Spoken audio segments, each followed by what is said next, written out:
It wasn't the phone that woke me at 4:15 in the morning. It was the thud, a heavy wet sound against the iron gate of my cottage, barely audible over the relentless Pacific Northwest downpour. I didn't panic, I didn't call out. I just pulled on my boots and walked into the storm. There, sitting in the mud, was my 78-year-old grandmother, Margaret. Next to her were 3 heavy-duty black garbage bags soaked through with rain. No suitcases, just trash bags. My parents hadn't just dropped her off. They had discarded her. They thought they were clearing space for their golden boy. They didn't realize they had just thrown away the landlord who owned the roof over their heads. Drop a comment and let me know where you're listening from and what time it is for you right now. I'd love to know who's part of our community. I didn't ask questions. Questions take time and hypothermia doesn't wait for answers. I grabbed the first black garbage bag. It was slick with mud and rain, heavy. Way that clothes shouldn't be. It tore slightly on the iron latch of the gate, spilling a single soaked wool cardigan into the muck. I didn't stop to pick it up. I just dragged the plastic carcass onto the porch and went back for the next one. Grandma Margaret hadn't moved. She was staring at the space where my parents' SUV must have been minutes ago. Her silver hair was plastered to her skull, water dripping down the deep lines of her face. I put my hand under her arm. She felt brittle, like dried kindling that would snap if I pulled too hard. "Come on," I said. My voice sounded strange in the wind, flat, detached inside. She didn't argue, she didn't look at me, she just let me guide her. Her feet shuffling in slippers that were now just sponges soaking up the freezing groundwater. Inside, the cottage was warm, but the air instantly grew heavy with the smell of wet wool and mud. I got her into the armchair by the wood stove. I stripped the wet blanket off her shoulders and replaced it with a dry quilt. I went to the kitchen to put the kettle on. My hands were steady. I watched them as I filled the pot, marveling at how steady they were. I should have been screaming, I should have been calling the police. Instead, I was making tea. That's when my phone buzzed on the counter. A single notification. It was a text from my mother, Cynthia. I picked it up. The screen glowed harsh and bright in the dim kitchen. "She's your problem now. We need the room for Ryan's studio." I read it twice, then I read it a third time. I didn't cry, I didn't throw the phone. I just felt a cold, clinical clarity settle over me like a layer of ice forming on a lake. You might wonder how a family gets here. How a son and a daughter-in-law can take the woman who raised them, who fed them, and leave her in the rain like a bag of yard waste. Most people think it takes a monster to do that, but I knew better. It doesn't take a monster, it takes a process. It's called the dehumanization of inconvenience. It doesn't happen overnight, it starts small. First she was mom. Then as she got older and slower, she became a responsibility. Then when my brother Ryan decided he was going to be the next big thing in content creation and needed space for his ego, she stopped being a person altogether. In their minds, she became an object. She was an obstacle occupying valuable square footage. She was a fire hazard. She was noise pollution. To dump her at my gate at 4 in the morning. They had to psychologically reclassify her. You don't do that to a human being. You do that to an old sofa that doesn't fit the new aesthetic. They had convinced themselves that erasing her was a logistical necessity, a simple renovation of their lives. They stripped her of her humanity so they wouldn't have to feel the weight of their own cruelty. I looked back at Margaret. She was staring at the fire, her hands trembling in her lap. They thought she was just an old woman who had outlived her usefulness. They thought she was trash. I set the phone down, the kettle started to whistle. I poured the water, watching the steam rise. They had made a calculation. They traded a mother for a studio. They thought the transaction was finished. They had no idea that the bill was about to come due and the interest rate was going to be catastrophic. The sun came up like a bruise, turning the grey rain into a slightly lighter shade of grey.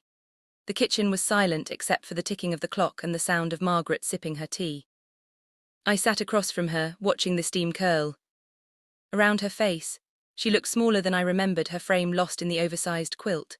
Seeing her like this, discarded and shivering, triggered a memory so sharp it almost cut. I was 12 years old. It was Christmas morning. My brother Ryan had opened a pile of gifts, a new gaming console, a dirt bike, designer sneakers. I sat there with a single practical sweater and a book. My mother had smiled at me. That tight, dismissive smile, she saved for moments when she felt a flicker of guilt. She didn't want to acknowledge. "You're so low maintenance, Ashley." She'd said, "You don't need things like Ryan does, you're self-sufficient." That was the moment I realized I was the glass child. They looked right through me to see the golden boy shining behind me. I wasn't a daughter. I was the absence of problems. I was the window pane they wiped clean so they could get a better view of their son. Ryan was the investment. I was the overhead cost they tried to keep minimal. Years later, nothing had changed. They refinanced their home to fund Ryan's crypto mining phase. They dipped into their retirement to build him a recording booth for a podcast that produced 3 episodes and 0 listeners. And now they had evicted their own mother because Ryan needed a studio to launch his personal brand. I looked at Margaret. She hadn't spoken a word since I brought her inside. She hadn't cried. She hadn't asked why. A lot of people would look at her silence. See weakness. They would see a broken old woman who was too shocked to fight back. They would wonder why she wasn't screaming, why she wasn't calling the police, why she wasn't demanding to be taken back to the home she had lived in for 30 years. But as I watched her set the teacup down with a steady hand, I realized it wasn't weakness.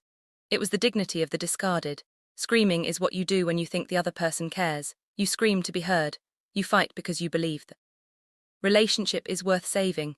But silence is what happens when you realize the other side has lost the right to your voice. It is a final terrifying judgment.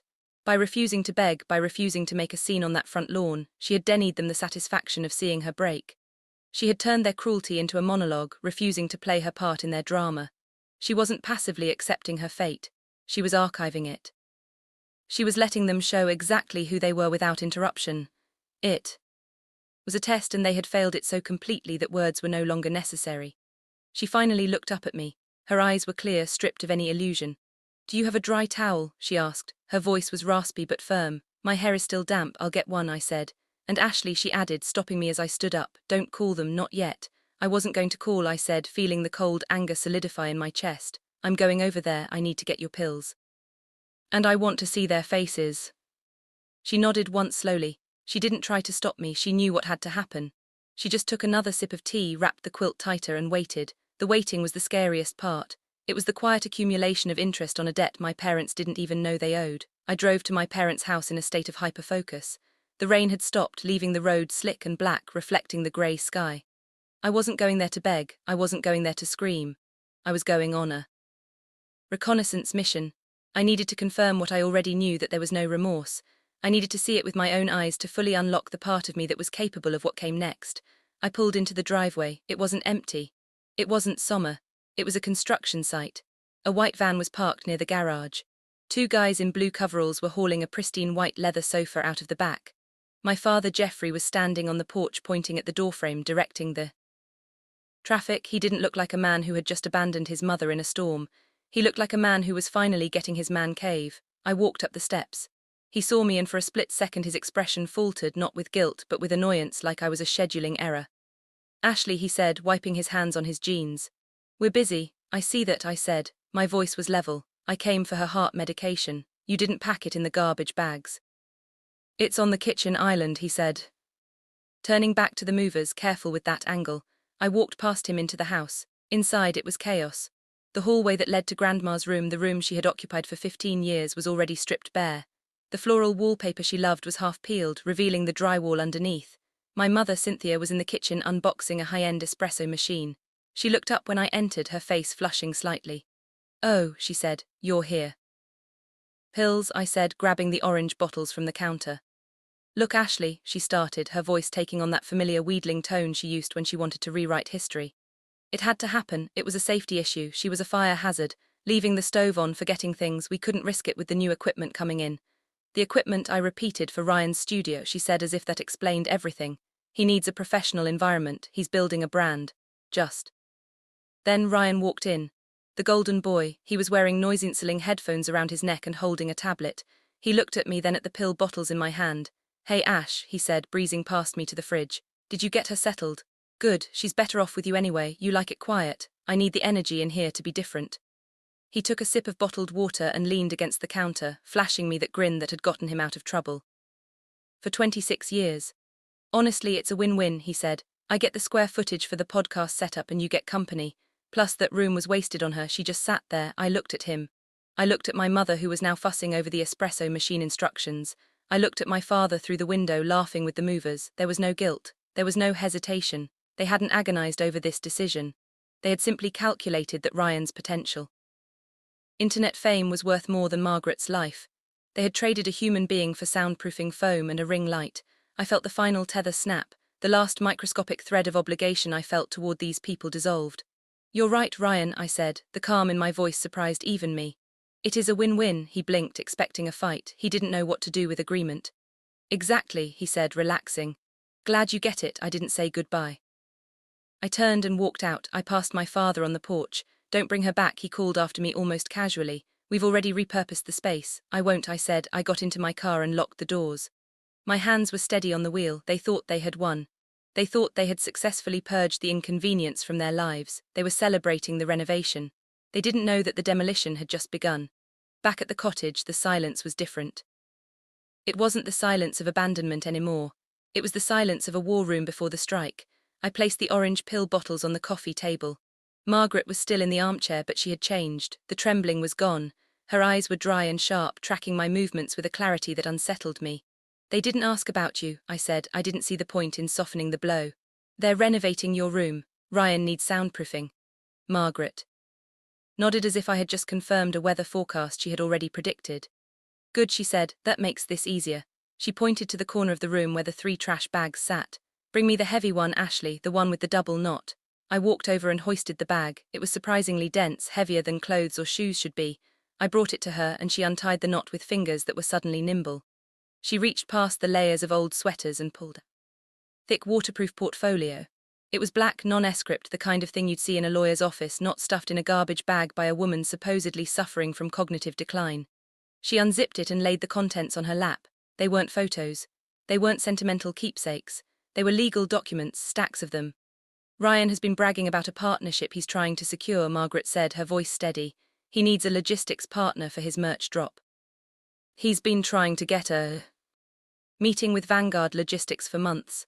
I looked at the top document. It was a shareholder summary for Vanguard Logistics. "He says they're the only ones who can handle his volume," she continued. "They are," I said, confused. "They're the biggest firm in the state." "They are," she agreed. "And I own 51% of the voting stock." I stared at her. The woman who my parents claimed was a financial drain, a burden who needed to be discarded to save money on groceries, was the majority shareholder of the very company their golden boy was desperate to impress. "I didn't trust your father with the information," she said simply. "Jeffrey has always had a hole in his pocket where his integrity should be. I kept it in a blind trust, my maiden name." But she wasn't done. She flipped past the Vanguard documents to a thicker file at the bottom. "That's just the leverage," she said. This is the kill switch." She handed me a deed, but it wasn't just a deed. It was a purchase agreement for a distressed mortgage. Note, the address listed was my parents' house. 3 years ago, Jeffrey and Cynthia refinanced the house to pay for Ryan's failed crypto mining rig and a lifestyle upgrade. Margaret said they stopped paying the primary mortgage 6 months later. The bank was preparing to foreclose quietly. They were going to lose the house before Ryan even moved back in. I looked at the dates. The paper trail was meticulous. "I bought the note," she said, "through a shell LLC. I didn't pay it off for them, Ashley. Bought the debt. I am the bank. I let them stay because I hoped they would figure it out. I let them live there on a grace period I extended indefinitely." The realization hit me like a physical blow. My parents didn't own that house. They were squatting in a property owned by the woman they had just thrown into the mud. They had evicted their own landlord. "They violated the terms," I said, reading the fine print. "Unauthorized commercial use, the studio, and failure to maintain the property," Margaret added, "and non-payment for 24 months. She looked up at me. The grandmother who baked cookies was gone. Sitting in that chair was a CEO who had just decided to liquidate a failing asset. "They threw me out like trash, Ashley," she said softly. "So I think it's time we collected the trash." I didn't smile. This wasn't funny, it was clinical. I reached for my phone and pulled up the contact for the best real estate attorney in the city. "I'm making the call," I said. "Make it," she replied. "Tell them the landlord is initiating foreclosure, immediate eviction." I dialed. My hand wasn't shaking anymore. I wasn't a glass child looking for approval. I was the executive of the estate, and I was about to close the account. 2 weeks later, I stood on the front lawn of my childhood home. It was a Tuesday night, but the house was lit up like a nightclub. Bass thumped against the windows, vibrating the glass. Cars lined the street, not family cars, but sleek rented vehicles belonging to the influencers Ryan had invited to his studio launch party. He was live streaming. I knew because I had the stream open on my phone. He was currently in Grandma's old room, now painted matte black with acoustic phone panels, bragging about his humble beginnings and the empire he was building. My parents were downstairs pouring drinks, playing the part of the supportive, wealthy benefactors. They looked happy. They looked relieved. They thought they had successfully pruned the dead weight from their lives. I put my phone away. Beside me, Deputy Miller adjusted his belt. Next to him was a Process server named David holding a thick stack of documents. Ready, ma'am? The deputy asked. Ready, I said. We didn't knock. The front door was wide open to welcome the guests. We walked right into the foyer. The music was deafening. People I didn't know were milling around with red plastic cups, treating the house like a public venue. My father saw us first. He was coming out of the kitchen with a tray of appetizers. He froze. The smile slid off his face like oil. Ashley, he shouted. Over the music, then he saw the uniform. His face went from annoyed to pale. What is this? Is there a noise complaint? We have a permit. I didn't answer. I just reached over and pulled the plug on the sound system. The silence that followed was sudden and violent. The partygoers stopped mid-con conversation. Ryan appeared at the top of the stairs holding a ring light. Yo, who cut the? He stopped. He saw the sheriff. Whoa, Ash, what are you doing? You're ruining the vibe. Party's over, I said. My voice wasn't loud, but in the sudden quiet it carried to every corner of the room. Everyone needs to leave now. You can't do that. Cynthia rushed forward, flushed with wine and indignation. This is our house. You get out and take your friends with you. She pointed a manicured finger at the deputy. It was almost funny. She still thought she had authority. David, the process server, stepped forward. Jeffrey and Cynthia. Yes, my father snapped. Who are you? You've been served, David said, thrusting the stack of papers into my father's chest. Jeffrey instinctively grabbed them. What is this? Jeffrey looked at the cover page. Notice of default, foreclosure. What the hell are you talking about? We have an arrangement with the bank. You don't have an arrangement with the bank, I said, because the bank doesn't own your mortgage anymore. I took a step closer. The ML Holdings Group owns your mortgage, I said. Margaret Lorraine Holdings. Grandma owns the note. Dad, she bought it 2 years ago. The color drained from his face so fast he looked like a ghost. What, she owns the debt? I continued, enjoying the way the words hit him like physical blows. And you just violated the terms of the deed of trust. Clause 4, Section B, no unauthorized commercial activity on the residential premises. I pointed up the stairs at Ryan's studio. The studio, I said, it's a breach of contract. The lender is calling the note immediately. She can't, Cynthia stammered. Looking for me to Jeffrey, she didn't have any money. She had enough to buy you, I said. Ryan ran down the stairs looking frantic. This is a joke, right? You're joking, Mom, tell her to stop. I have something for you too, Ryan, I said. I pulled a single crisp envelope from my jacket pocket. You applied for partnership with Vanguard Logistics, I said, to handle your merch distribution. Yeah, he said, puffing up slightly. They're reviewing my application. I'm a shoo-in, not anymore. Said, handing him the letter. This is a formal rejection and a permanent corporate ban. He tore it open. His eyes scanned the page, widening in horror. Majority shareholder decision, he read, his voice cracking. Who is the majority shareholder? Grandma, I said. The room was dead silent. The guests were awkwardly shuffling out the front door, sensing the disaster. She owns Vanguard, I said, 51%, and she doesn't do business with people who throw her in the garbage. Ryan dropped the paper. He looked at his parents. He looked at the studio he had displaced his grandmother to build. It was worthless. Please, my mother whispered. The arrogance was gone. The hostess veneer had cracked, revealing the terrified woman underneath. Ashley, please, where are we supposed to go? This is our home. It was Grandma's home, I said. You just lived here. The deputies stepped forward. Folks, you've been served with an immediate notice to vacate due to the foreclosure acceleration. You have 24 hours to remove your personal effects. 24 hours, Jeffrey shouted. That's illegal. We have rights. Read the contract, I said coldly. You signed a waiver of notice when you refinanced the second time. You didn't read the fine print because you were too busy spending the money. My father slumped against the wall. He looked at the foreclosure notice in his hand, then at me.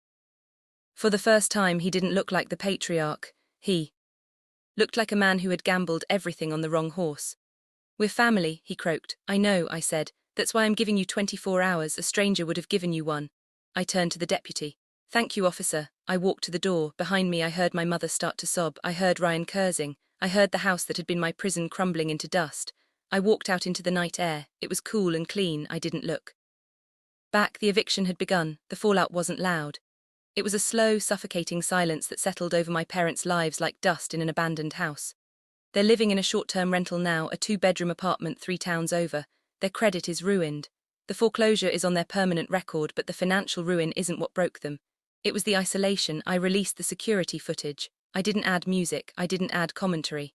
I just uploaded the raw video of my father's SUV idling in the rain at 4:15 in the morning, the trunk popping open and the two of them leaving an old woman in the mud. I captioned it with one sentence. This is how Jeffrey and Cynthia treat family. The community did the rest. They lost their friends. They lost their standing at the country club. They became paras. They walk into the grocery store now and people turned their carts around. Ryan didn't stick around to help them pick up the pieces.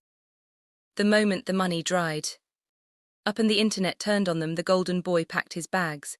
He blamed them for ruining his vibe and sabotaging his launch. He moved to a different state, chasing another get-rich scheme, leaving them alone in the wreckage he helped create. I don't feel guilty. I don't feel sad. I feel balanced. I sat on the porch of the lighthouse cottage, watching the grey clouds finally break apart over the Pacific. The storm had passed. The air smelled like salt and pine needles. Grandma Margaret was sitting next to me. Wrapped in a cashmere shawl, holding a fresh cup of tea, she looked peaceful. The tension that had held her shoulders tight for years was gone. I looked at her and thought about the mistake my parents made. It wasn't just cruelty. It was a fundamental accounting error. They lived their lives by a visible ledger. They calculated value based on status, potential, and what they could extract from a person. They looked at Ryan and saw an asset, a future star who would bring them glory. They looked at Margaret and saw a liability, a depreciating asset that cost them time and space, but they ignored the invisible ledger. There is a currency in families that you can't see, but it is the only one that matters. It's the accumulated capital of loyalty, history, and quiet sacrifice. Margaret had spent a lifetime making deposits into that account. She raised them. She bilaid them out. She held the family together. My parents spent a lifetime making withdrawals. They thought they could overdraft their account forever without penalty. They didn't realize that eventually the bank closes your account. By the time they understood that the currency had changed, that humanity was worth more than hype, they were already bankrupt. Margaret took a sip of her tea and looked out at the horizon. It's a nice view, Ashley, she said softly. It is, I said. I'm glad we're here to see it. Me too. We didn't need to say anything else. We didn't need to talk about them. They were the past, washed away by the rain. We were the future. Standing on solid ground that we owned, roof and foundation. I took a deep breath, filling my lungs with the clean ocean air. We didn't just survive the storm, we became the lighthouse. If you've ever had to be the one to break the cycle in your family. If you enjoyed the story, hit like and subscribe for more story, share this story. You are not alone. God bless you. Thanks for watching.